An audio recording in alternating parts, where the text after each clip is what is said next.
పెద్దలు నారాయణ రెడ్డి గారితో మా నాన్న ఇంద్రారెడ్డి గారు పనిచేసారు, నారాయణ రెడ్డి గారితో అమ్మ సబితాయన్ రెడ్డి గారు పనిచేసారు. నాకు కూడా అవకాశం వచ్చింది. వాళ్ళ సోదరు శ్రీరామ్ రెడ్డి గారు మళ్ళీ మా కుటుంబంలో ఒక భాగస్వాములు కావడానికి మళ్ళీ వీళ్ళందరి మధ్యలో మళ్ళీ కేసీఆర్ గారి నాయకత్వమే, కేటీఆర్ గారి నాయకత్వమే తెలంగాణకు హైదరాబాద్ శ్రీరామ రక్షగా నమ్మి మళ్ళీ బీఆర్ఎస్ కుటుంబంలో చేరబోతున్నందుకు శ్రీరామ్ రెడ్డి గారికి ధన్యవాదాలు. అదే కాకుండా అట్లనే నరోత్తం రెడ్డి గారు కూడా ఈరోజు కాదు పరిచయం, రామకృష్ణారెడ్డి అన్న నాకు చిన్నప్పటి నుంచి నాకు కూడా పరిచయం. అప్పటి నుంచి నరోత్తం రెడ్డి గారితో మాకు దాదాపు 1981 నుంచి ఆ రోజు నుంచి మాకు సంబంధాలు ఉన్నాయి. పెద్దలు నరోత్తం రెడ్డి గారు కూడా మళ్ళొకసారి బీఆర్ఎస్ పార్టీలో చేరుతున్నందుకు వారికి కూడా ధన్యవాదాలు తెలియజేస్తూ, ఈ కార్యక్రమానికి ముఖ్య అతిథులుగా వచ్చి నిత్యం నా వెన్ను తట్టు నన్ను ప్రోత్సహిస్తూ నన్ను ముందుకు నడుపుతున్న వంటి మా నాయకులు రామన్న గారికి, అమ్మగారికి, పెద్దలు అమ్మగారికి, పెద్దలు అనంతరెడ్డి గారికి, రాయన్న గారు సర్కిల్ నుంచి ముఖ్యంగా వచ్చిన డివిజన్ అధ్యక్షులే కానివ్వండి, కార్పొరేటర్లే కానీ, మాజీ కార్పొరేటర్లే కానివ్వండి, చేవెళ్ళ నియోజకవర్గం ముఖ్యంగా మైనాబాద్ నుంచి వచ్చిన వివిధ స్థాయిలో పనిచేస్తున్న ప్రజాప్రతినిధులు, పార్టీలో పనిచేస్తున్న నాయకులు అందరికీ కూడా నమస్కారాలు. జై తెలంగాణ. నేను క్లుప్తంగా చెప్పే ప్రయత్నం చేస్తా. నాకు రాజకీయాల్లో సుమారు 25 సంవత్సరాల అనుభవం ఉన్నది. ఇంద్రారెడ్డి గారు చనిపోయి ఈ ఏప్రిల్ 22కు దాదాపు 25 సంవత్సరాలు అవుతుంది. నాకు అమ్మకు ప్రత్యక్ష రాజకీయాలను దగ్గరికి వెళ్ళి గమనించే ఒక అవకాశం 25 సంవత్సరాల నుంచి ఉన్నది. ఆ యొక్క అనుభవంతో చెప్తున్నా. నా యొక్క రాజకీయ జీవితంలో నాకున్న అనుభవంలో ఇంత గొప్ప ఎత్తున ఫెయిల్ అయిన గవర్నమెంట్ నేను ఎప్పుడూ చూడలేదు. ఇంగ్లీష్లో ఒక పదం ఉంటుంది, స్పెక్టాక్యులర్ డిజాస్టర్ అని.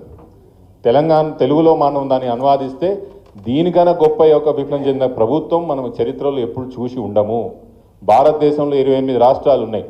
ఈ 28 రాష్ట్రాలు ఒకవేళ మనం ర్యాంకింగ్ చేయదలుచుకుంటే 1-2 స్థానాలు కాదు, 28వ ర్యాంక్ ఈరోజు తెలంగాణ రాష్ట్రం ఉన్నది పరిపాలన.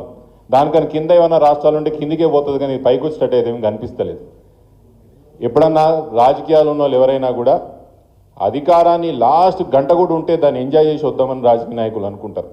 నాయకుల యొక్క మనస్థితి, వాళ్ళ యొక్క స్వభావం, ఆలోచన స్వభావం అట్లుంటుంది.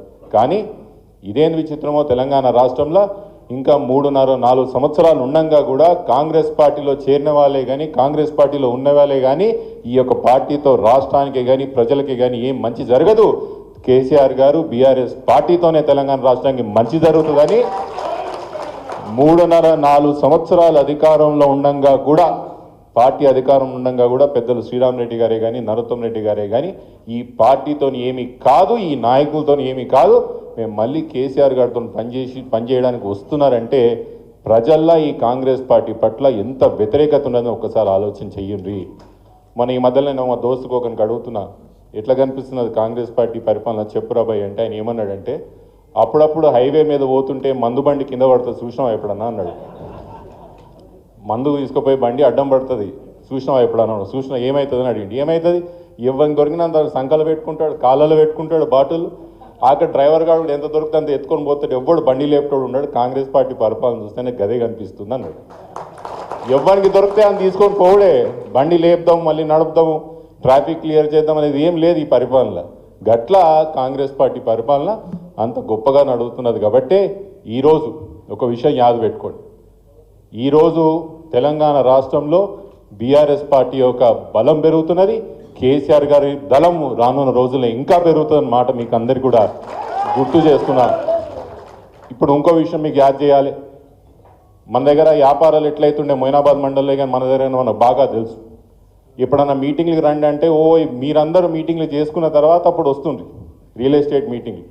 ఈరోజు మొయినాబాద్ పోయినా ఇంకెక్కడికి పోయినా అసలు అడిగేటోడు లేడు, చేసేటోడు లేడు. ఎక్కడ బండ్లు అక్కడనే ఉన్నాయి, ఎక్కడ రియల్ ఎస్టేట్ అక్కడనే వండుకున్నారు. దేనికోసం? మన దగ్గర హైడ్రాని తీసుకొచ్చి, మిగతా అన్నీ తీసుకొచ్చి అడ్డగోలుగా పేదోళ్ళు ఇల్లులు కొట్టనికనే వనుకొస్తున్నది హైడ్రా. ఉదాహరణకు మైలాడిదొప్పల్లి మెయిన్ రోడ్ మీద మన దగ్గర ట్రాఫిక్ క్లియరెన్స్ కోసం బిల్డింగ్లు కొట్టిర్రా? రోడ్డు మీద ఎవరుతున్నది ఇల్లు? ఎమ్మెల్యే సాబ్ ఇల్లు కొట్టిర్రా? హైడ్రా అంటే కాంగ్రెస్ వాళ్ళ ఆస్తులు కనపడవు, పేదల ఆస్తులు కనిపిస్తాయి. మళ్ళీ ఎమ్మెల్యే సాబ్ 4 సార్లు గెలిచిండు, ఆపాలి కదా.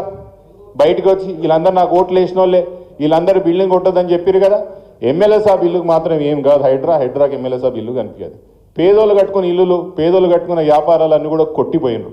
హైదరాబాద్ అసెట్ ప్రొటెక్షన్ అంట దాని పేరు. హైదరాబాద్ అసెట్ ప్రొటెక్షన్ కాదు, అది కాంగ్రెస్ పార్టీ వాళ్ళు అసెట్ ప్రొటెక్షన్ కోసం తీసుకొచ్చారు.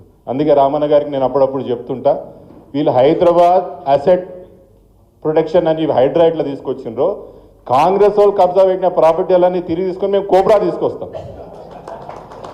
కాంగ్రెస్ పార్టీ నుంచి కబ్జాలైనా కాంగ్రెస్ పార్టీ వాళ్ళు ఆక్రమించిన భూములన్నీ తిరిగి రికవర్ చేసుకోవడానికి మేము కోబ్రా తీసుకొస్తాం.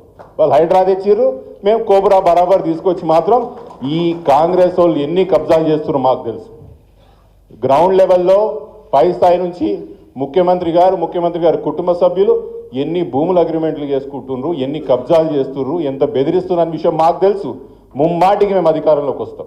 3 సంవత్సరాల తర్వాత అధికారంలోకి వచ్చిన తర్వాత కాంగ్రెస్ పార్టీ వాళ్ళు ఎక్కడెక్కడైతే కబ్జాలు పెట్టిర్రో, హైడ్రాన్ వాడుకొని ఎక్కడెక్కడైతే ప్రజలను బెదిరించి ఎవరైతే ఆస్తులు కొలగొట్టిర్రో, మేము అన్నీ కూడా అప్పుడు అసెట్ రికవరీ అన్నీ కూడా చేసి అప్పుడు న్యాయం ఏందో మేము చూపిస్తామని మనం చేసుకుంటూ, రాయంద నియోజకవర్గంలో కానీ చేవల నియోజకవర్గంలో కానీ రామన్న మీకు మాటిస్తున్నా, ఎప్పుడు ఎన్నికలు వచ్చినా కూడా ఈ 2 నియోజకవర్గాలు ముమ్మాటికి బీఆర్ఎస్ జెండా ఎగురుతుంది, కేసీఆర్ గారి నాయకత్వం నిలబడుతుంది, కేసీఆర్ గారి నాయకత్వం నిలబడుతుంది అని చెప్పి మీ అందరి సాక్షిగా రామన్న కూడా మాటిస్తూ సెలవు తీసుకుంటాను. నమస్కారం.